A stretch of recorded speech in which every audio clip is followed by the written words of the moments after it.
Hello and a very good morning to all of you. I welcome you all to the 43rd edition of TUSD Conversations. It's been about 1 year of curating conversations that matter. I'm very excited for today's conversation because we are going to talk about how can advisors help businesses to grow, and especially in these uncertain times. So today's conversation, we are aiming to put together a sort of framework that businesses, specifically startups, can go back to and refer to when they are at a decision point of engaging with external advisors. COVID-19 has impacted businesses throughout the world, and advisory boards have always been very important, invaluable assets for all the businesses. But today, when businesses are dealing with this new normal, they play a very important role to play. And today we are going to talk about that how can advisors help these businesses to deal with this situation, to cope with this environment and chart new paths for growth. And today joining me are two very eminent speakers who have actually been, who have a lot of experience advising businesses, startups, entrepreneurs through different unprecedented times. So we are hoping to hear some insights, some observations from them that what is happening in the current world, how are they helping businesses, and how can businesses benefit the most from this advisory ecosystem. So without further delay, I'm very pleased to present our two eminent speakers. I welcome Renu Shah. She is the founder of Shakti, the Empathy Project. This program aims at creating an enabling ecosystem for women entrepreneurs creating social impact and has incubated 32 women-led social startups up till now. Welcome, Renu, to the conversation. Now I welcome Monsi Abraham, Director, TF Consulting. Very interestingly, I was talking to Mons a couple of days back because I, in my head, was pronouncing it as TEV Consulting. And that's when he clarified that it's a very interesting acronym because TEV means Think and Evolve. It's a beautiful name for your initiative, Mons. Many congratulations. Now, this consultancy works with established businesses with ARRs of more than $200 million and have created value for entrepreneurs and business leaders across the globe. Welcome, both of you. Thank you, Shreya. Wonderful to be here. So, I was working on some, talk points that how we can make it very simple, a toolkit for the startups and businesses across. So I'll start with Renu, if I may. While COVID has impacted every individual and entity, how it has particularly changed the game for the startup system. And since you are at the core of this ecosystem, uh, what are your observations? Because the fact is that while we have many businesses up, but at the same time, many sectors have seen an unprecedented growth. So, what has been your experience of being at the core of this center system, of this ecosystem, and how are the businesses evolving? Thank you, Shreya. And thanks for the introduction. I think this is a great question to begin with because we are living in the COVID times. And this is the new normal, this is the new reality. And so we have to, we cannot go past even for a second without talking about this. There has been an unprecedented downturn in the global economy. In India, alone 38% of MSMEs shut shop in 2020. And the number is expected to go up to 59% this year. We are waiting to see what is actually going to happen by the end of the year. These numbers actually don't seem unbelievable when I look around. And I'm going to give you a very simple example from my own life of what it is looking like in the world. For example, the things that I used to do normally, which was going out, eating out, traveling, I'm not doing any of those things. And if you just extrapolate this, you will see that everybody is doing the same. And what happens when everybody is doing the same, that these are the industries that are getting affected. So hospitality, travel, tourism, heavily affected industries. And similarly, we're talking about retail businesses having a shift. So while there is a problem, there is there is a sector which is getting affected. There is another sector. And again, when we look at ourselves, what have we done in the last 2 years? We've sat at home, studied at home, we've entertained ourselves at home, watched movies, played games, and what do you say, meetings, social events, all of that, we've done that at home. I've done it, my family has done it, and I know everybody has done it. So now, again, if you extrapolate it, we can see that these are the industries that are booming. We've ordered medicines online, food online, got ourselves vaccinated. Just look at the way that these. So, while there is a very bleak picture of what is happening, there is also the other side that there are some industries which are really booming. So there is always a balance. There is a challenge, and there's something who's making the best of this challenge. So my suggestion or my insight of all this has been the same even in my own network, in the startups that we have incubated, that either people have taken a pause, and if they haven't, they should take a pause to introspect and see what their business models are, to reinvent those business models, and probably especially the traditional models, and bring some digitization into them, so that they're able to cut their costs and increase consumer and customer interaction. All of these things are important. It is also important to innovate. And so many innovative businesses have showed up in these last 2 years that it's not even funny. We all know about those businesses. And even in our own ecosystem, a lot of innovative businesses have shown up. However, I want to say that it is very, very important to be true to your values. Look at your core strengths. If funding has been a challenge, but if we are able to look at these aspects, then we will be able to reinvent ourselves and go forward. This is my understanding of the pandemic and the challenges the pandemic has brought with it. Last but not the least, I want to say that as entrepreneurs, we are very positive people. And just look at it. Last year, we've had about 11 unicorns in India, and this year we've already had 14. So there is something that is going on right also. So let's not just focus on the challenges, but also the opportunities that it has brought with it.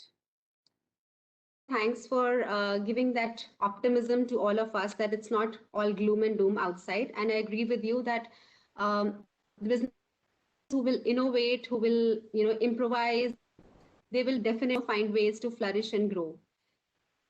So that takes a question which I would request both of you to answer, because both of you work with very different types, or rather businesses at different stages of their growth. So I'm sure that you have very different observations for these. So I want to ask that, what role do advisors exactly play? And also, more importantly, that if I am a business, how would I know that what is the right time for me to get an advisor on board? I presume, or startup, it can be, once you've reached a certain point, or once you've grown to a bigger entity, you could be a unicorn, you could be just a person starting up. So when do I get to know what tells me that, okay, this is the right time to get an advisor on board? I would say it's always the right time to partner with quality individuals and organizations, right? Now, these could be in the form of either direct full-time hires or partnering under a shared understanding, which is basically, you're getting on board advisory partners or partner firms in terms of specific requirements that your company has. One thing I've always believed in is that, a good team guided by a common vision, relevant skills, and strong work ethic will help cut down what a business can try to do by themselves in 3 years or perhaps never, to probably half the time or sooner. So depending upon the needs and stage of the business, one can and should bring on board the right partners basis the functional requirement, depending upon the current and immediate future needs which are there. I'll be extremely honest, at Dave also, what we do is, we don't take care of everything in-house. We work with, trusted and respected specialists and advisors. So just giving our own example, right? So for example, for legal, we don't have, things in-house. We are represented by one of the partners from one of the top well-known legal firms in India, a gentleman by the name of Abhishek Sanyal from Economic Laws Practice. Right? So now Abhishek has the relevant skill and expertise. For example, he has advised numerous international and domestic clients, including a number of Fortune 500 companies on, corporate and commercial transactions which are there. And I remember this specific case where we were, doing an overseas agreement, and I had shared just two main pointers with Abhishek. I had just two basic pointers saying that, this is what the partnership would be based on. And Abhishek, very kindly listened to us and, shared with us that, while it was good that we are basing the agreement to two main points, we had actually overlooked 18 other pointers. So that's the difference, having capable and sincere team members, like I said, either in the form of, direct hires at team members or partners, they make to your business. They are looking out for you and your business, and they bring relevant skills to the table to ensure that they're able to actually do so. Uh, in terms of, the design and other things, also we are represented by a gentleman by the name of, Dayaram Lohia. Now he's taking care of the design requirements of some of the topmost brands like, NIT, Mosupair, Numero, Tata, BlackBerry, amongst others. Now, apart from your track record and what you can do well for your customer or user or client, be you say a startup which is just in the initial phases, be you say a mid-stage firm or a growth firm, or even a pretty established business firm. What might initially seem like a very trivial thing, like your company's team or board or brand or legal, it starts mattering when you're in front of some of your wishlist and largest customers, right? And they have to choose to partner with you from amongst 10 other similar good, competent competitors. So investing in quality, capable, and sincere team members and partners goes a long way in the long term. As an entrepreneur, you need to figure out which are the capable partners you would like to have on your side as you build your business. Thank you. Yeah, I think I would have something very similar to say, that there is no right time for advisors. They come into the life of an entrepreneur right when they are ideating. So from ideation stage to growth stage, any stage, an advisor is important. And as an entrepreneur, we should think about it, that why an advisor is required in the first place. So, when you are in thick of doing things, so many times you lose the bigger picture. An advisor and a mentor, or anyone, whatever name you want to give, they will be able to give you that bird's eye view of what you are doing. So whether you are in early stage or mid stage or growth stage, as Mons also said, it is very important to have an advisor at any given point of time. Now, let's again, I want to go back to pandemic and say that the pandemic shifted everything, the way we were doing business, or the challenges it brought with it. So we didn't know what is it that we want. So I'll give you an example of a startup from our ecosystem, since we are an early stage incubator. So all the startups in our incubation program are very, very early stage. So anywhere between 0 to 5 years, that is the time frame that these startups who are there in our ecosystem. So one particular startup who is working using AI to find some drug-resistant solutions. Now, when COVID happened, they had already done a lot of research. Now, COVID brought with it the challenge of the funding actually getting dried up and everything else. And till they figured out, that, and it bounced back. But till then, there was a lot of confusion. And so this particular startup also started thinking whether they should jump into doing some sort of COVID research, and they were PhDs and had the expertise. However, while it looked really interesting at that time, and they thought that they would be able to do it, and that's when their advisor, a general advisor, came into the picture and spoke to them and said that maybe this is not really a good idea. There are stalwarts in the market who are doing this. Where do you stand a chance? So these are the questions that an advisor can ask you and make you introspect on what you are doing and help you take the right decisions. And so I'm so glad to say that once they completed the program, and whatever questions their mentor asked them made them believe in the work that they were doing, and today they're part of Illumina. So those are those moments which you have in normal course of time of a startup. We think, yeah, they're early stage, mid stage, growth stage.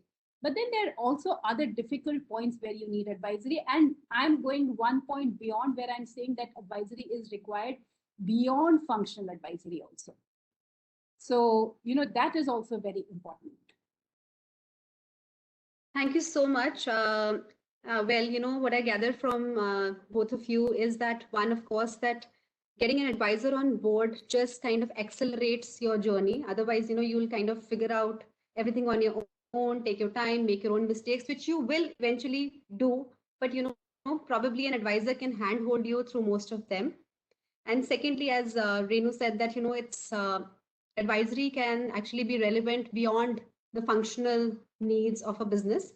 Now that we have established that the system is, I mean, the environment is dynamic, and there are some businesses who are doing well, some who are still struggling. And secondly, the importance of advisory board and when to get them from both of you. I think the next logical question in a business's or an entrepreneur's head would be, how do I find the right advisor? How do I know that this is the person that that will do the magic for me? I wish easy as wine, but unfortunately it's not. So and there's so many networks there, and there's so much. It's little fuzzy for somebody who's seeking out help. Then how does a business zero in on an expert, on an advisor? I think people would like to hear. So, Moaz, would you like to go first?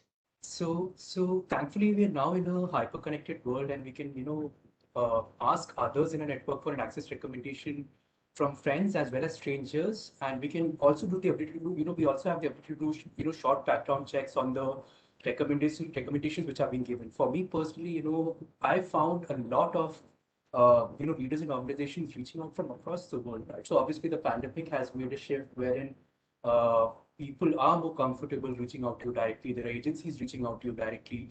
And in terms of the fit, I would say try to, talk to as many people out there. Be courageous, and don't, be self-limited in terms of asking for help and, putting your venture out there. Because if people do not know that your venture requires assistance with certain aspects of your business, then there is no way for them to, probably suggest ways how they could help your venture with this. Right? So, for example, and also try to look for more and more ethical people who can partner with you. I mean, like recently we had a case where a very good venture, I mean, like, which has reached some funding, and they now have presence in a couple of countries. They had reached out to us, and we had the first call, as a kind of courtesy with the founders, the Southeast Asia heads, and the India head. And unfortunately, we were already working with a client where the product categories kind of clashed, and we could not work with them because it would trigger a no compete, right? So we had to very politely thank them for thinking of us and reaching out to us. At the same time, we had to politely decline because it would not have been the right thing to say yes to that venture. So just ensuring that you're reaching out to multiple good ventures. There is no one single venture which does everything. Reach out to multiple people whom you feel that they can help you on your journey. Ensure you're doing enough background checks. Ensure you're looking at the track records, and then I mean, like, see what works for you and your business at that point in time, depending upon how you would be comfortable working with them. So that's my basic advice. Yeah, I think I would also add something more to that, is that especially for early stage and even growth stage, that look out for incubators, accelerators, advisory companies, consultants. All of these are important. And it's not about one person that you're connected with. That one person actually brings the whole network. All these people that I have mentioned, they bring a network with them. And I'll just elaborate this a little bit with an example. So, like I said earlier, that we are an early stage incubator. So all our startups are like very, very early stage. And I'll give you an example of this lady who was working in the EV space. And she had developed a product, but what next? Now, and she wanted to raise money in, let's say, next 3 to 6 months was a target that she was going to raise money. Now, before you raise money, you've developed the product, and before you raise money, there are so many steps. You have to see that your product consumer, product market, your go-to-market strategy, your financial strategy, your financial projections, all of them are correct. And or at least you frame them at that point of time. You feel that this is what I have to do and I want to do, and then ultimately before you go out to the funder, it has to be woven into a beautiful story so that you can pitch it. Now, this is not just about pitching, but it is about doing all that work. And if you look at all these aspects, they require different sort of expertise. So if you have a mentor or an advisor, overall advisor, and I cannot undermine the role of an overall advisor, this advisor will be able to open some doors for you. And like Mon said, that you have to be on the lookout. We are living in a world which is absolutely connected. So reach out, don't feel, build these networks, even if you think that you don't need them as of now. There is no harm in building that connect. Reaching out on LinkedIn and or through someone, asking for an introduction. All of these things are very helpful. And whenever you think that you're getting into that situation where you need that advice, and that's when your doors are already open. So just being shy and hesitant about it will not happen. Once you've stepped into this world, you're out there to go do everything that it needs. And one of them would be to just reach out to everyone, be mindful of what you're seeing, what you're watching, and be connected. Thank you so much, Mons and Renu. So, one thought that came to my mind, that while you emphasized on the value of a general business advisor to a business, sometimes businesses are very specific about, what are the areas or domains they want advice on. Mons, I would like to ask this question to you because, you are advising businesses who are not essentially in the startup phase. So, by then they have figured out, where they want advisory. So, according to your experience, as per your experience, what are some of the usual functional domains where startups seek or should, or startups or rather businesses in general, seek or should seek advice? And secondly, another part to my toolkit, which I'm trying to create here, a framework that, I want to engage an advisor. It's not like hiring an employee or hiring somebody in the management. So what are the various formats in which businesses can engage with advisors? Is it salary? Is it a retainer? Is it a consultancy fee? Is it equity? So what are those frameworks? What are those formats? And how do I decide what works best for my business? Thank you, Shreya. Just a gentle heads up, we do work with early stage ventures also. The only thing is that we work with ventures after they achieve something called the product market fit, which basically means that these ventures would have already be having a product offering out in the market and they would be having some happy paying customers. So we work with ventures, even say less than $1 million in revenue, all the way up to obviously our established clients, do have annual recurring revenues or ARRs of $200 million plus. So in terms of the specific functions, I would say you should definitely partner with the right kind of partners, especially for all things legal, accounting, for the very basics, right? So because if you're say a venture which is looking at getting on board more and more team members, say advisors, venture partners, VCs, angel investors, you need to ensure that your books are in order and whatever understandings you have, they all are in order. So from my own specific experience, when we started off out, we didn't have much idea about it, but very soon, I mean, like, I'm really quick to feedback, and I realized very early on, the importance of some of these things. And regardless of, I mean, like, how good the other party looks across the table and how reputed or how credible they might come across, it's always good to ensure that your legal agreements and your financials are always taken care of, and you have a very straightforward understanding, which can also be amicably ended at any point in time, regardless of the stakeholder, right? So it's very important to have, invest in those things and always have good people, good, credible, qualified people to take care of those things for you. In terms of how you can work with them, there are, multiple ways you can work with them. So you could, engage with advisors via retainership, success fees, commission structure, sweat equity, right? And some of them can be further split into something like, which is purely 100% commission, or a base salary plus commission, or a tiered commission, or a revenue commission, gross margin commission model, commission draw model, base rates, right? So all these things are there. I'll just share a bit more in terms of how we at the work. We work on a dual structure wherein we have a small fixed fee or retainership, which ensures that we're able to diligently, commit a certain number of hours for our client, and then there's a small success fee basis the results we achieve for them commercially. So now this could be, either commercial deals, or this could be, assistance in fundraising. In very rare cases, we also look at sweat equity, wherein, I mean, like, we definitely, there are three pillars to any business, right? So if you look at a business, there would be the product, there would be the team, and there would be the market. So if you really believe in the product and the problem that the team is working on, if we believe in the team, we feel that it's an ethical team, hardworking, capable team, and it's a market, which is a sizable market. We feel that, we can build a company that market. Then, in those rare cases, we do, consider sweat equity also. So it totally depends. I mean, there would be, like I said, there's no one perfect firm out there, which is the only firm out there. So you just have to ensure that you're having discussions with all the right credible. The only thing you have to look for is, do they have a track record? Can they help you? Because even if you have the right kind of partnerships, say with the wrong kind of firms, it's going to get you nowhere. But as long as you're having conversations with the right kind of qualified firms, just see what are the different partnership models that they work on, which one works for you and your team, what is it that works for you, and then go ahead and partner with them accordingly. This is very helpful because especially in terms of domains, sometimes people think that either it is general business advisory or it is only about raising funds. So they kind of ignore the different areas, other areas in which advisors come handy. So I think that's a very relevant information. So I already have some audience questions trickling in.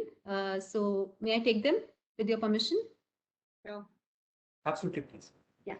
So the first one is from Nupur. A lot of first-time entrepreneurs learn from trial and error. In this post-COVID world, has the room for error gone away? And do you think that's where advisors come in handy, especially in this environment? Okay, I'll take that. I think if you're an entrepreneur, error never goes away. You have to try and you have to start. So let's just understand this, that you will never be someone who's thinking that you're going to create a business which is going to be error free. There are so many disruptive businesses which have come out of the whole world and in India. So if they were not willing to make that error, pre-pandemic, post-pandemic, it doesn't make a difference. There has to be room for experimentation and error. So Nupur, I would say that never can this go away. So there will be room for error. You will make mistakes, you will improvise, and then you will again, stand up and start doing things that you think should be done in the right way. So it's only about learning and improvising. The second part that you were saying is that, do you think that that's where the advisors come in? So the role of advisors, I think we've discussed this earlier, that it starts very early from the ideation stage. So it's not really to do away with the error, but probably learn from what is already going around, from their own experiences and from what they have seen in the world, and mitigate the error in the sense that at least you don't make the error which somebody else has already made. Let's be ready for new mistakes, which nobody has made. So that's where the advisor will come in. And we've talked at length about, the need for right kind of paperwork and all of that. That's because somebody has already dealt with it. They have done that, been there, made those mistakes. And now let's just be clear that how do we make sure that we don't make those errors again, so that we don't waste time. And this is a fast moving world. And we move on to the next thing and the next thing, and that is where your advisor will take you. Brilliant. The next question is a technical one, so either of you can take it. What are the initiatives government has taken up to ease the labor laws and IPR? I would not be able to answer it specifically because we have people who talk about the government policies and all of that. But in general, the government has taken up a lot of positive steps towards this environment. And, if you look at Startup India or Invest India or all of these are all indicators that the government is doing something, is serious about this and doing something concrete in this area. As far as exact laws that are concerned, I don't think even I am the right person to talk about. But if there is someone who's dealing with it and has problems, then I'm happy to connect them to get this sorted. So that is something that I think I should be able to do. Sure. Actually, you answered another question in this response, that does India have a startup friendly environment, especially in the time of this pandemic? Do we have policies to nurture startups? So specifically, do you want to talk about any policies that you know of which specifically promote startups? Okay. So the Startup India, I would almost call it a movement. It is doing great job for the startups. It has created that whole ecosystem where whether we talk about uh, even including advisory, let's just focus on advisory. So, they've got this whole concept of people who want to give back after they have reached a certain stage, and how do they want to do it. So if you just look at the Startup India portal, I would say that you will find a lot of functional services that you require as an entrepreneur.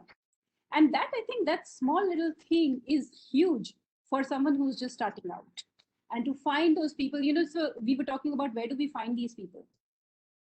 These are some of the places where you can find advisors, you can find service providers. How do you do your intellectual property rights? How do you register?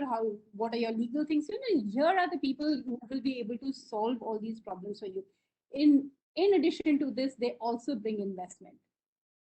So where everybody is struggling is investment, and we think that we should be able to create that sort of a strategy, that sort of a product, so that we are able to raise money.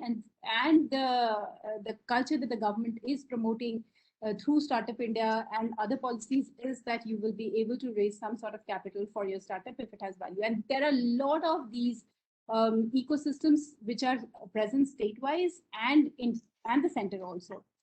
In addition to this, I can talk now about women, that the government has launched a lot of schemes for women, how they can take loans without collateral from the banks, government banks, so that they can push there or, fuel that money in their business that is required. So there are tons of these policies which are supporting women, and I'm sure that they're supporting everyone, but I'm specifically talking of women who don't have collaterals in their name, the properties which they can give as collaterals to banks and all of that. So the government has gone a long way in designing that, so that funding becomes both at an equity, becomes more accessible to the startups. Wonderful. I think this is the Just sorry. adding in one more point, the government, one thing I would definitely highly advise and recommend the government to do is definitely get more practitioners on this side. Because we were looking at something like an AIC in Delhi setting up. So it was like, the government provides 10 CR worth of funding to, a setup or a hub where like you can, really nurture some of the startups out there. And what was going on, I was advising at that point in one of the ventures, and the investors over there, they had, a wonderful place. 10,000 square foot was the basic requirement, and they were bringing on both the property. I had another friend who's, one of the champions in AI, not just India but abroad. Incredible, track record, Harvard, and all those things. And unfortunately, when we had the discussion, we invited him to fly over to Delhi. We took a look at everything, and eventually when we looked at the document, I remember it was a 27-page PDF, and one of the investors was in the US that point in time, and we looked over the entire thing for almost 18 hours. We had the 3 to 4 hour, personal catch up. This was obviously pre-pandemic. Then obviously we were catching up on call and trying to figure this out, and then we realized that the ones who had drafted that template or program had not taken into account that there could be two people partnering to create something like this. So it assumed that the same person who would be running or having the capability to run an hub would also be the same person who would be bringing on board a 10,000 square foot facility. So having the right kind of partnerships, ensuring that people can partner and work on these kind of things. And again, like I said, when we are talking about these people, I mean, like, these are like some of the most incredible people who have a track record of having built things. So if these kind of people are not encouraged, or probably if more people like these can be encouraged to partner and create those kind of structures, we can create a lot more things out of India. Thank you so much for this for these insights, and I think people will go to those sources that you've mentioned and benefit from them. The next question is actually, one of my favorite things to discuss, because, and it's not limited to startups, while the question is specifically for startups, that in your experience, have you been approached by any businesses for culture building advisory? Because, that's something which is very intangible and sometimes, people ignore, but in our teams, in our organizations, that's something that actually eventually matters the most. So do organizations pay heed that this is something where they need external intervention and somebody can be a sounding board to them? So, what is your experience been for that? So actually, it's interesting as an outsider, but you will realize that the startups, a lot of them have co-founders and co-founders, and it is very early in the game that you start hitting some roadblocks, and the culture becomes very important. So in my own experience of running this incubation program and having these 32 graduates, one of the big problems has been around culture. And the culture comes because when you start with something, you are so brimming with the idea that you want to do everything, and very quickly you are stepping on each other's boundaries and authorities and all of that. And business is on one side, managing relationships is on the second side, which is taking up more of your time. And that is when it is very important to just before I say that, I would like to say that it's not wrong, it happens. So, but it is a moment of truth. And that's when the founders and the co-founders need to step back and introspect and start building that culture. So the culture building cannot happen later. And a lot of these startups, because they are doing the work and they don't realize what is going right and what is going wrong and who's cutting the boundaries, they do seek out external help in building the culture, establishing the norms for their organizations. What is this kind of organization that they want to build, not just in terms of the products or services that they're offering, but also in terms of values. I think people have started doing that very early, and they bring in advisors to do that, to support them with that. That's been my experience. I'll just add my points over there. I've worked with some of the ventures from ground up, right? And culture eats strategy for breakfast. So if you have the right kind of culture, whatever strategy you have in place in terms of taking you forward your business, it's going to complement it. But no matter if your culture is not that great, I mean, like if you're not really, say, forthcoming with your team members, or say you're not able to keep up your commitments to the customers, or you're not able to keep up the deadlines and other things, right? No matter how brilliant a strategy your business might have, your business is going to take a couple of hits. So culture is something which can't be the role and the importance of which cannot be negated. And it's extremely important that what is it that gets tolerated in an organization, and where does one draw a clear understanding in terms of what's expected, what happens over here, and it's super important. You just can't downplay it, regardless of the stage, but more so especially if it's an early stage business, because if the foundation is great, you have a strong foundation in terms of the work ethic, what kind of values the organization has, how you actually drive on your commitments, how do you respond and take care of your customers, and all those things. If the foundation is not there, there's no way that when you hit say 50, 100, 300 member company, it's going to stick, and eventually there will be a downfall. I have a very interesting question, and both of you can answer that. In today's time when everything is ambiguous, the world's biggest scientists and doctors are not able to really pinpoint, what is this disease all about, what is this virus, what is this vaccination. In this completely ambiguous world, do the advisors really know what advice to give to organizations? I'll just share that the advisors, I would not say advisors, but any of the capable team members, they become good at figuring out the unknowns a bit faster, right? So, anything that you're building, each and every company or each and every scenario is a different company and a different scenario altogether. So, no two companies are same, no two journeys are same. Even if it might feel like, say, example, if you see a company in the US doing well in the pandemic, and you try to do something similar for India, it's still going to have its own challenges in terms of just the market dynamics and how US and India as a market are different, right? So, in terms of, advisors or, like I say, the right kind of partners or team members, you will be faced with your own unique challenges, and you'll be faced with, you come to learn your own, you come to have your own unique learnings and how to make things work. Just, the only thing is that, having good people on your side just ensures that the probability goes up a bit higher. So that's my 2 cents on this. I think what I understand from this question is more of have the advisors undergone some kind of a prep or upskilling? Because this is not a time which any of the advisors would have lived through. You generally advise by experience that I have advised 200 companies and this is what I observe. But COVID is a time when which none of you have lived, and hopefully we will never live it again.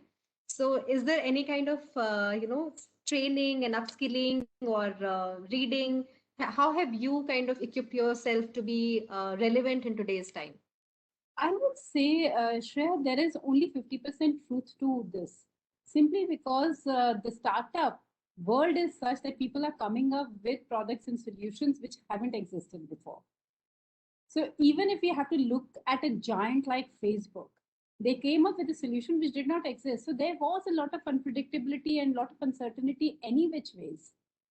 Throw a pandemic into it. How does it matter? Right? So there is a lot of challenge already of not knowing what's happening next. And the advisors just bring that predictability a little bit because of the experience that they have.